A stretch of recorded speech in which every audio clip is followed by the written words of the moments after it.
Hidup pasti ada ujian. Nah, kita nggak mungkin lari dari ujian. Ujian akan datang. Dilepas dari ujian satu akan datang ke ujian berikutnya. Hidup ini hanyalah dalam ujian. Allah ciptakan kita untuk diuji. Tidak ada orang nongkrong tidak diuji. Nggak ada. Kalau ada orang tertawa, cuma dua kemungkinan. Satu, dia bahagia. Dia bisa menghadapi ujian sehingga dia bisa tertawa dalam ujiannya.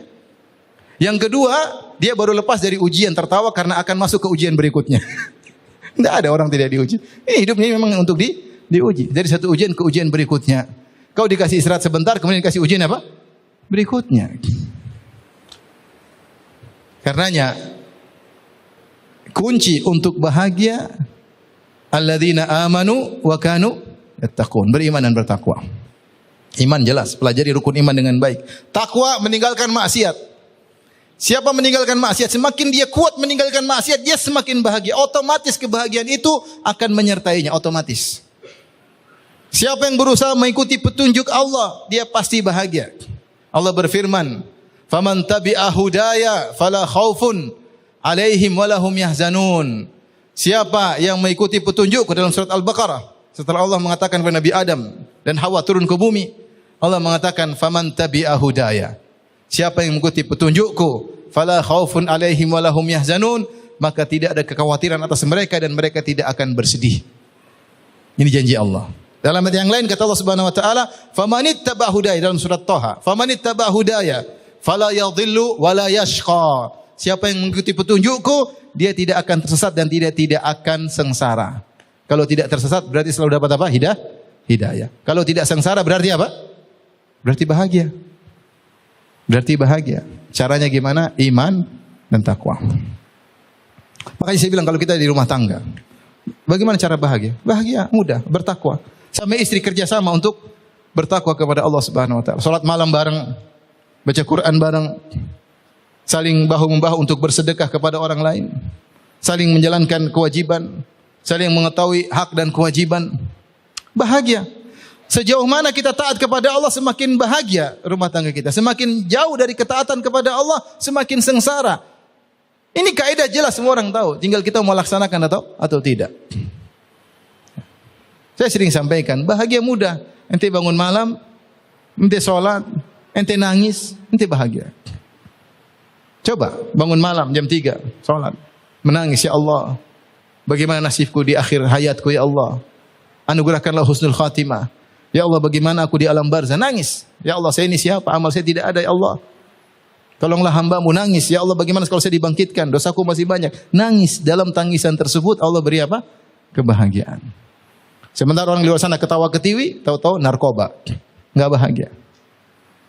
Ketawa si ketiwi sana bawa barang-barang mewah, jalan ke luar negeri, pulang-pulang apa? Narkoba.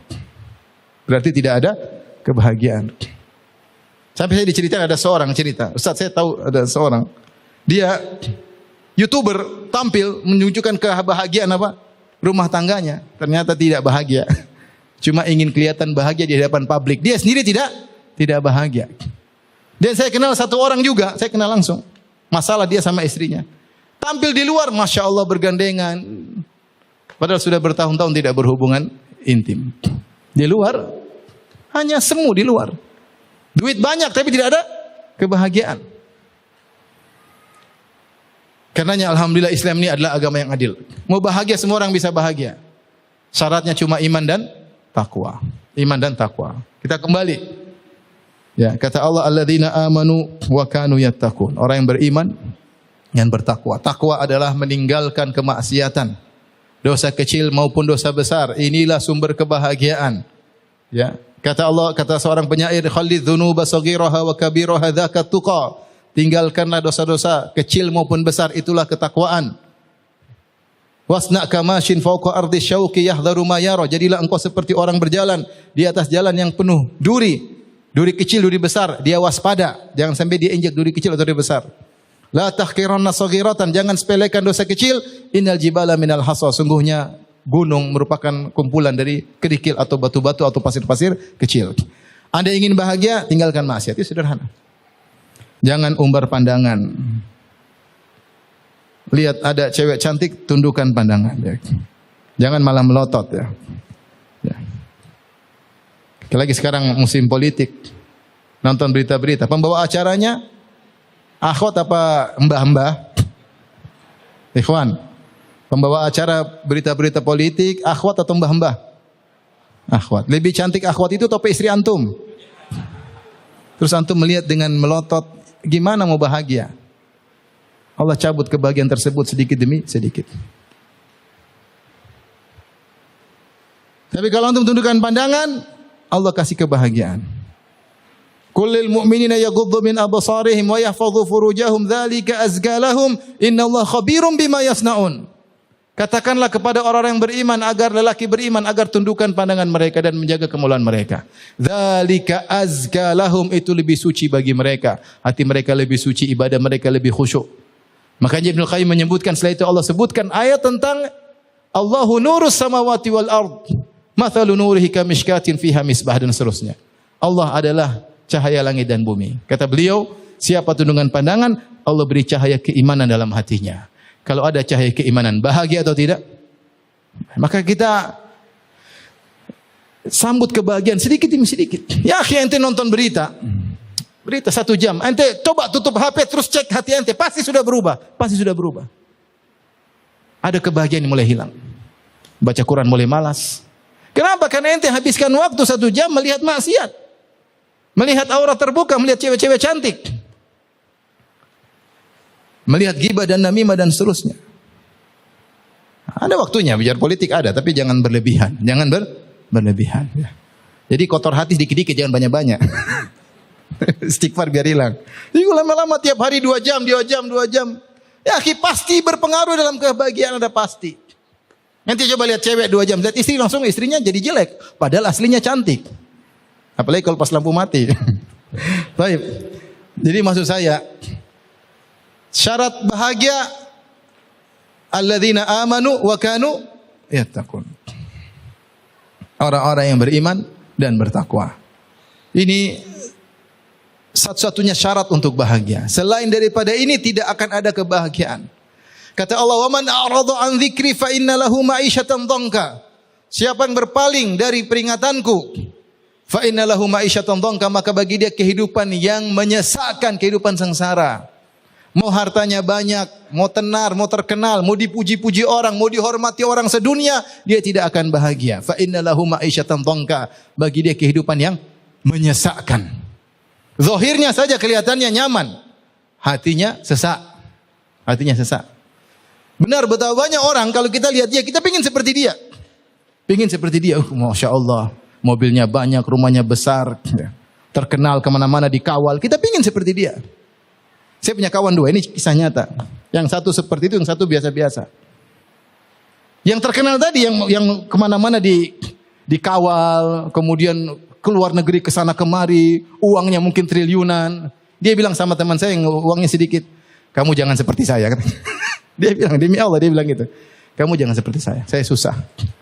Urusan banyak, waktu sama keluarga kurang. Sementara orang kalau lihat dia pingin seperti dia. Dia saja pingin seperti yang lebih miskin dari dia. Kebahagiaan ukurannya di hati, bukan dari yang dilihat secara zahir. Ya. Bukan seperti yang kita lihat secara zahir. Zahir terkadang menipu. Makanya dalam sebagian ayat, sebagian ulama menafsirkan, wa man yurid an yudhillahu yaj'alhu sadrahu dayyiqan ka'annahu, ya, gimana? Yas'adu fis sama. Kata Allah, siapa yang kami ingin sesatkan dia, kami jadikan dadanya sempit seakan-akan dia berjalan ke atas. Kita yang di bawah kelihatan orang di atas, di gunung misalnya. Kelihatannya dia bebas merdeka, padahal napasnya susah. Itu zahirnya kelihatannya dia merdeka. Susah, padahal nafasnya apa? Sesak. Demikianlah banyak kita tertipu melihat orang kelihatannya di medsos kelihatannya bahagia, ketawa ketiwi, senang-senang, belum tentu. Kalau dia tidak beriman, tidak bertakwa, omong kosong dia bahagia. Mustahil, saya bilang mustahil. Saya katakan tadi Allah Maha Adil. Siapa saja bisa bahagia. Ente kaya bisa bahagia, ente miskin bisa bahagia, ente terkenal bisa bahagia, ente tidak terkenal juga bisa bahagia. Bahagia tidak di tangan orang, bahagia di tangan Allah Subhanahu wa taala. Sederhana, antum bangun malam, bangunkan istri, sholat malam. Ente pasti bahagia. Lebih sayang sama istri, lebih cinta sama istri. Baca Quran, ayo mas, murojaah mas. Apa murojaah? 3 kul. Meskipun 3 kul. Murojaah, kamu dengar ya? Apalagi kalau murojaah surat Al-Baqarah, Masya Allah. Bahagia enggak? Bahagia, sederhana. Enggak usah susah-susah. Taib, itu ayat, salah satu ayat tentang la khaufun alaihim walahum yahzanun. Tadi saya sebutkan juga iman dengan mengikuti petunjuk Allah. Antum bisa lihat dalam surat Al-Baqarah ayat 38 dan juga dalam surat Toh, saya enggak tahu ayat berapa ya. Ya, faman ittaba hudaya fala yadhillu wala yashqa, di akhir surat Al-Baqarah ketika Allah bercerita kisah Nabi Adam, ya. Saya carikan ayatnya lah biar antum enggak sedih.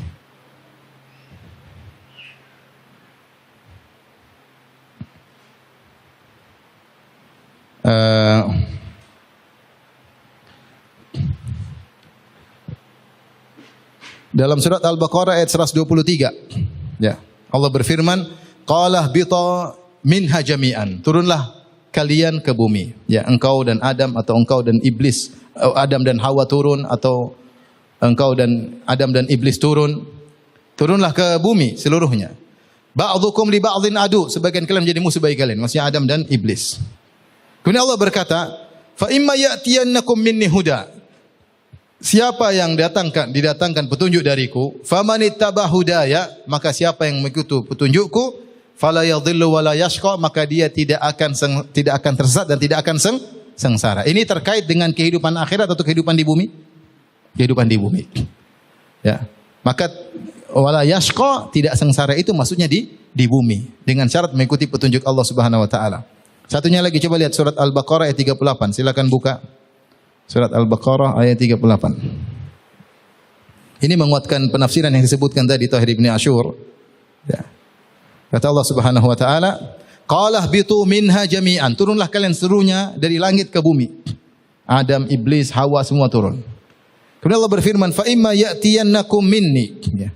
Maka barang siapa mengikuti petunjukku, faman tabi'a hudaya, ya. Jika datang petunjukku kepada kalian, faman tabi'a hudaya, maka saya mengikuti petunjukku, fala khaufun alaihim walahum yahzanun, maka tidak ada kekhawatiran atasnya dan tidak ada kesedihan. Maksudnya di dunia atau di akhirat? Di dunia, di bumi.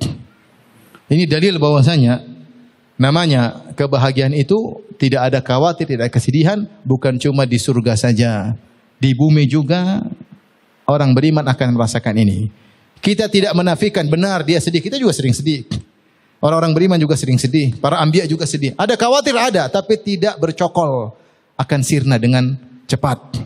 Kenapa? Keimanannya, cahaya imannya begitu kuat sehingga kebahagiaan segera datang menghampirinya dan mengusir kesengsaraannya. Taib. Yang kedua, yang berikutnya, ayat yang terkait dengan fala khaufun alaihim walahum yahzanun. Yang berikut yang saya sebut ini hanyalah perincian dari iman dan takwa. Hanyalah perincian dari iman dan takwa. Di antaranya Allah sebutkan tentang keikhlasan. Siapa yang ikhlas dia bahagia. Kata Allah dalam surat Al-Baqarah 112. Bala man aslama wajhahu lillah wa huwa muhsinun falahu ajruhu inda rabbih wala khaufun alaihim wala hum yahzanun. Justru siapa yang aslama wajhahu, hampir seluruh ahli tafsir mengatakan siapa yang ikhlas. Kata Allah, siapa yang menyerahkan wajahnya kepada Allah, maksudnya ikhlas. Dia fokus, orientasinya hanya untuk Allah Subhanahu wa taala. Ketika dia beramal soleh, dia tidak mengharapkan pujian, tidak mengharapkan sanjungan, tidak mengharapkan pengakuan, tidak mengharapkan penghormatan, tidak mengharapkan orang-orang melayani dia, tidak sama sekali. Dia murni karena Allah Subhanahu wa taala. Ditambah lagi wa huwa muhsin, dia punya sifat ihsan. Orang ini yang bahagia. Kata Allah, falahu ajru inda rabbih, maka bagi dia pahala di sisi Allah, yaitu di surga. Di dunia, wala khaufun alaihim wala hum yahzanun. Tidak ada kekhawatiran, tidak ada kesedihan. Taib. Ayat ini bahwasanya orang ikhlas bahagia didukung juga dengan makna yang sama dalam surat Al-Baqarah ayat 262. Kalau tadi ayat berapa? 112. Sekarang ayat surat Al-Baqarah 262. Allah berfirman, alladzina yunfiquna amwalahum fi sabilillah thumma la yutbi'una ma anfaqu mannan wala adha lahum ajrum inda rabbihim wala khaufun alaihim wala hum yahzanun. Orang-orang yang berinfak menginfakkan harta mereka di jalan Allah, yaitu bersedekah, berbuat kebaikan.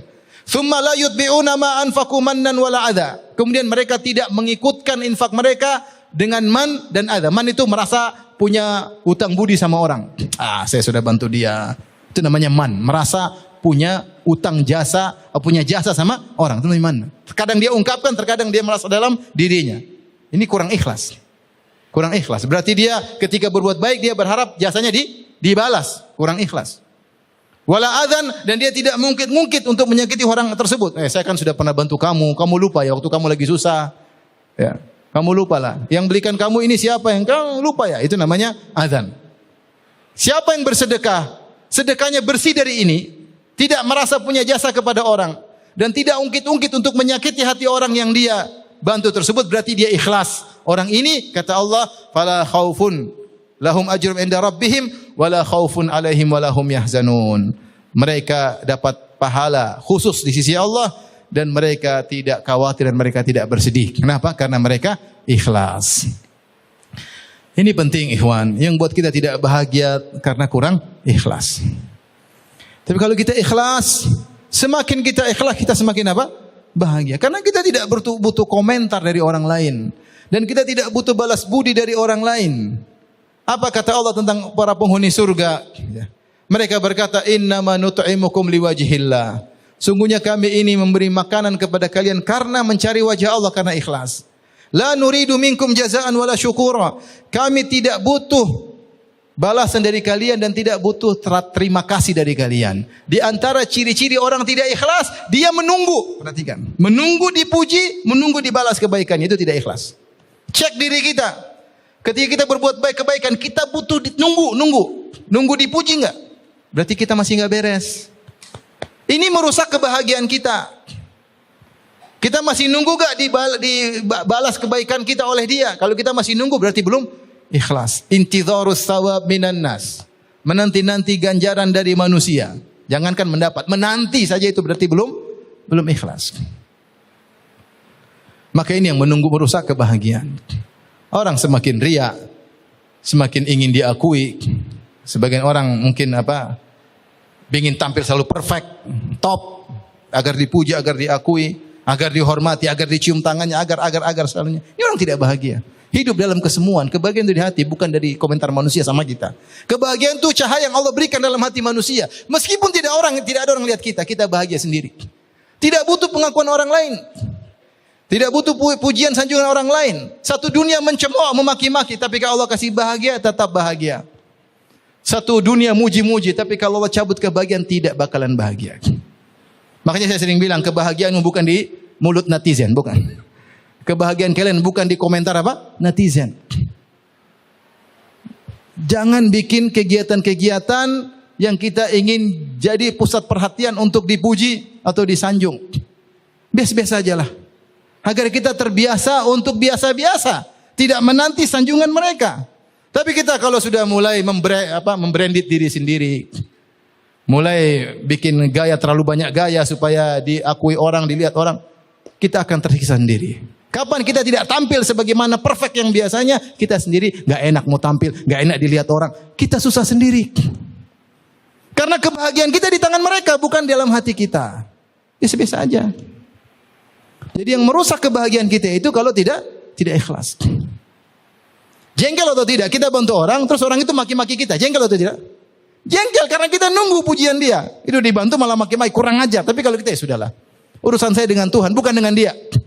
Dia mau maki, dia nggak ngakui, dia mengingkari. Urusan saya dengan Tuhan, Allah sudah tahu saya bantu. Selesai. Saya tidak bermuamalah dengan dia. Saya bermuamalah dengan Rabbul Alamin. Jadi ini. Bala man aslama wajhahu. Justru siapa yang menyerahkan wajahnya kepada lillah, kepada Allah, dia ikhlas. Maka ikhwan dan akhwat, bapak dan ibu-ibu yang dirahmati Allah Subhanahu wa taala, agar kita hidup la khaufun alaihim wa lahum yahzanun, tidak ada kekhawatiran atas mereka, tidak ada kesedihan, maka paksa diri untuk ikhlas, latih diri untuk ikhlas. Caranya untuk ikhlas diantaranya latih diri untuk ibadah sendirian, tidak ada yang lihat. Afwan Ustaz, sampai jam berapa? Oh, setengah 11. Oke. Masalahnya jadwal makannya biar jelas. Makan siang. Oke, setengah 11 ya. Jadi latih diri kita untuk apa? Untuk ibadah sendirian. Salat malam, baca Quran sendirian di pojok. Dan latih diri kita untuk tidak selalu jadi pusat perhatian. Sebagian orang suka ada sedikit-sedikit foto, pamer, sedikit-sedikit biar orang lihat terus. Nah, kita terbiasa jadi bahan komentar orang. Hati ini lemah. Akhirnya kita merasa nyantai, merasa enjoy dengan komentar orang setiap hari. Kalau tidak dikomentari kayaknya ada yang kurang. Terkenalah penyakit apa namanya? Narsis. Dan itu bisa menimpa siapa saja. Menimpa antum, menimpa dai, menimpa siapa saja. Narsis, pengennya jadi pusat perhatian terus. Ada sesuatu yang baru, pengen orang biar puji kayak apa, kayak oh mantap inilah. Masya Allah, tabarakallah. Sampai kapan kita mau begitu? Menggantungkan kebaikan kita sama orang. Jangan latih diri kita untuk terbiasa dikomentari, biasa kita sendiri, tenang aja. Enggak usah aneh-aneh, enggak usah tampil macam-macam. Biasa aja. Dakwah enggak usah aneh-aneh. Karena kita nanti yang sengsara sendiri. Oleh karenanya, ikhlas ini kelihatannya sepele tapi dia merupakan titik penting orang meraih kebahagiaan. Siapa yang hatinya fokus kepada Allah Subhanahu wa taala, dia mencari keridhaan Allah, orientasinya hanya Allah Subhanahu wa taala, Allah mudah berikan dia kebahagiaan. Makanya orang salat malam. Kalau orang salat malam, kita tahu dia orang soleh. Mungkin masalah bertumbuk pada dia, masalah ini, masalah tapi dia masih tersenyum biasa-biasa saja. Kenapa? Allah telah janjikan kepada dia, la khaufun alaihim walahum yahzanun. Masalah bertumbuk tapi dia bisa hadapi. Kita lihat dia tenang, dia bisa hadapi, dia orang soleh. Insya Allah lewat. Bisa dihadapi. Kenapa? Dia orang soleh. Kita khawatir kepada siapa? Khawatir orang yang jauh dari Allah. Kita khawatir gimana nanti? Dia nanti gimana ini? Kita khawatir sama dia. Taib. Di antara juga sumber kebahagiaan masih dalam koridor ayat la khaufun alaihim walahum yahzanun. Adalah orang yang suka berinfak, membagi kebahagiaan kepada orang lain. Allah berfirman dalam surat Al-Baqarah ayat 274. Kata Allah Subhanahu wa taala, "Alladzina yunfiquna amwalahum bil-laili wan-nahari sirran wa alaniyah." Dan orang-orang yang menginfakkan harta mereka di malam hari atau di siang hari, sirran wa alaniyah, sembunyi-sembunyi maupun terlihat. Falahum ajruhum inda rabbihim, maka bagi mereka pahala mereka di sisi Allah Subhanahu wa taala. Wala khaufun alaihim wala hum yahzanun, dan tidak ada kekhawatiran atas mereka dan mereka tidak bersedih. Maka di antara sebab seorang bahagia adalah berinfak. Tapi harus ikhlas kepada Allah. Dan di sini Allah sebutkan dalam perlu kita perhatikan. Pertama, Allah menggunakan fi'il mudhari, alladzina yunfiquna. Orang-orang yang berinfak. Infak fi'il mudhari menunjukkan istimrar. Ya. Apa kalau bahasa Inggrisnya? Bukan past apa present continuous apa? Tense ya, begitu katanya. Terus menerus berkesinambungan. Makanya Allah katakan bil-lail wan nahar. Siang malam. Kapan dia ada kesempatan? Siang dia infak. Kadang kesempatan malam dia berinfak. Dia mau transfer siang oke, malam juga oke. Tinggal pencet klik, paham? Sirran wa alaniya, depan orang oke, sembunyi-sembunyi juga oke. Ada orang sudah bismillah kasih. Ada waktunya sendiri-sendiri sembunyi enggak ada yang tahu, dia infak. Selalu suka berinfak. Infak sudah merupakan perangai dia. Dan saya bilang ikhwan, saya dapati orang-orang, teman-teman dekat tentunya, mereka suka berinfak. Sampai kalau sudah sering berinfak, tidak berinfak, gelisah. Infak sudah merupakan kecanduan bagi mereka. Candu, pingin berinfak. Enggak berinfak, uang ngapain Ustaz? Ini mau diapain? Candu, mau taruh kemana? Cuma dia kadang tanya supaya tahu taruh di mana yang lebih baik. Kenapa kecanduan? Jangan sampai kebalik, kecanduan pelit. Pelit hukum asal. Rubah. Sering berinfak, latihan, lama-lama kecanduan. Ya Allah ente keluarkan, Allah ganti. Ya bena Adam unfik alaik. Wahai anak Adam, infaklah, aku akan berinfak kepadamu. Allah ganti dengan lebih baik. Lebih baik, lebih banyak, lebih berkah. Dan di antara kenikmatan yang disegerakan adalah orang yang berinfak bahagia. La khaufun alaihim walahum yahzanun. Tidak ada kekhawatiran, tidak ada kesedihan. Infak sebab menolak kekhawatiran dan menolak kesedihan. Ente sering sedih, banyak berinfak. Pilih harta yang ente senangi, infak, insya Allah sedih hilang. Ente suka ngomel-ngomel, infak. Biar kurang ngomelnya. Infak. Ini yang atur hati kita siapa? Allah. Ketika infak Allah tahu atau tidak? Tahu. Sedikit banyak ikhlas tidak, siang hari malam hari, besar kecil Allah tahu. Dan ini sifat yang harus continue pada seseorang jika dia memiliki harta. Alladzina yunfiquna.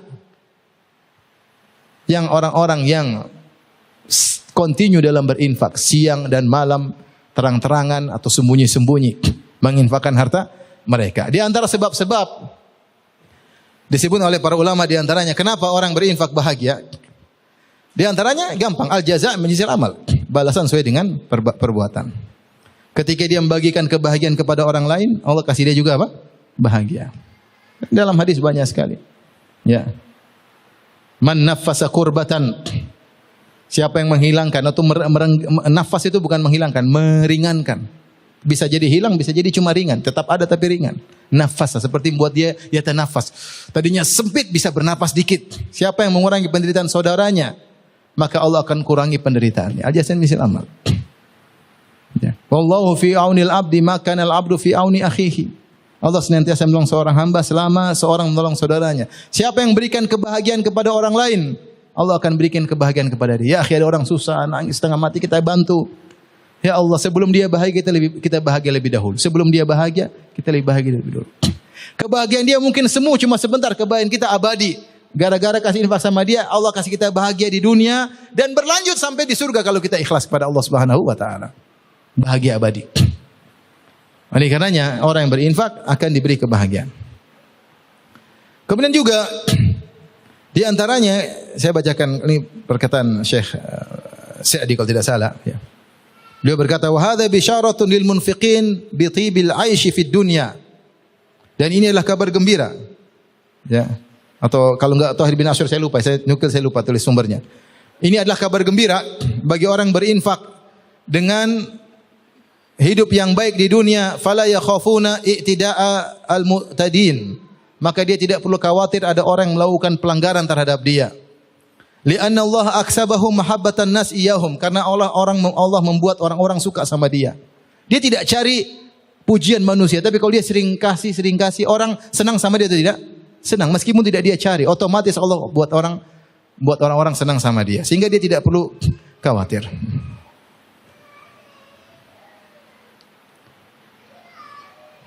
Dan seterusnya ya. Jadi salah satu cara agar kita bisa bahagia, latih diri kita untuk terus berinfak. Ya. Kalau kita punya harta banyak, infak yang besar. Kalau kita punya harta sedikit, infak sedikit. Yang penting kita berinfak. Makanya Rasulullah SAW mengatakan, ittaqun nar walau bi syaqqit tamrah. Jagalah dirimu dari neraka jahanam meskipun berinfak sepenggal apa? Korma. Bukan diajar pelit oleh Nabi, bukan. Tapi kalau kamu punya harta cuma satu korma, infaklah sepenggalnya. Ada nilainya di sisi Allah Subhanahu wa taala. Ya. Dalam hadis Rasulullah mengatakan sabaqa dirhamun mi'ata alfi dirham. Satu dirham mengalahkan 100.000 dirham. Kok bisa satu dirham mengalahkan 100.000 dirham? Saat bertanya, "Kaifa dzalika ya Rasulullah?" Kok bisa? Rasulullah jelaskan ada satu orang. Dia tidak punya illa dirhaman, dia tidak punya harta kecuali 2 dirham. Maka dia pilih dirham yang keping yang terbaik, kemudian dia infakkan. Sehingga yang dia infakkan itu 50% hartanya. Yang satu punya harta banyak dan dia ambil 100.000 dia infakkan. Ternyata yang satu dirham mengalahkan 100.000 dirham. Urusan pahala serahkan kepada Allah. Jangan Anda remehkan kebaikan meskipun sedikit pun. Nabi yang larang meremehkan. La tahqiranna minal ma'rufi syai'an. Jangan meremehkan kebaikan meskipun sedikit. Anda punya harta sedikit, infakkan meskipun sedikit. Urusan pahala serahkan sama Allah. Bisa jadi satu dirham mengalahkan 100.000 dirham. Para ibu-ibu, para istri, motivasi suami untuk berinfak. Karena sering akhlak suami tergantung kepada apa? Istri. Ada seorang laki pelit, ternyata yang ngajari pelit siapa? Istrinya. Suaminya mau berinfak, ojo mas. Ya. Ojo melulu ya. Kenapa? Ini listrik belum bayar. Nanti anak-anak gimana sekolahnya? Nanti gini. Sampai suaminya mau kasih hadiah sama orang tuanya, ojo mas. Jangan, ibu sudah cukup, nggak apa-apa. Ibu juga nggak pernah minta. Ibu orangnya qanaah. Akhirnya suaminya pelit. Yang ngajarin pelit siapa? Istri. Luar biasa. Sampai istri ngajar suaminya berhutang. Ayo mas, utang mas. Beli ini baru, beli anu baru. Aduh susah, sayang uang dah ada. Tenang, tawakal sama Allah. Allah pasti ganti. Utang aja mas. Utang akhirnya. Yang ngajarin suaminya. Pelit istrinya. Sebaliknya, ada seorang laki Masya Allah mudah berinfak. Yang ngajarin siapa? Istrinya. Mas itu, ibumu lupa. Belum kamu kirim. Bapakmu, kakakmu, adekmu, tantemu. Mas kamu tuh gimana sih? Masa lupa sama adik? Mas tetangga, jangan lupa. Suaminya berinfak. Yang ngajarin siapa? Istrinya. Ini sebab kebahagiaan. Taib, ikhwan dan akhwat yang rahmati Allah Subhanahu wa taala, inilah ya sebagian sebab kebahagiaan yang semuanya kembali kepada iman dan takwa. Siapa yang ingin bahagia, maka bertakwa kepada Allah Subhanahu wa taala. Tinggalkan maksiat sejauh-jauhnya. Kalau kita terjerumus, segera beristighfar kepada Allah Subhanahu wa taala, maka cahaya kebahagiaan akan datang menerpa hati kita sedikit demi sedikit. Semakin kita jauh dari Allah, semakin kita banyak maksiat, semakin kita mengumbar pandangan, semakin kita banyak gibah dan namimah, semakin kita sombong, semakin kita hasad, semakin kita merendahkan orang lain, semakin banyak kebahagiaan dicabut dari hati kita. Semakin kita riya, semakin kita harap pujian manusia, semakin banyak kebahagiaan dicabut dari hati kita oleh Allah Subhanahu wa taala. Semoga Allah menganugerahkan kepada kita semua kebahagiaan.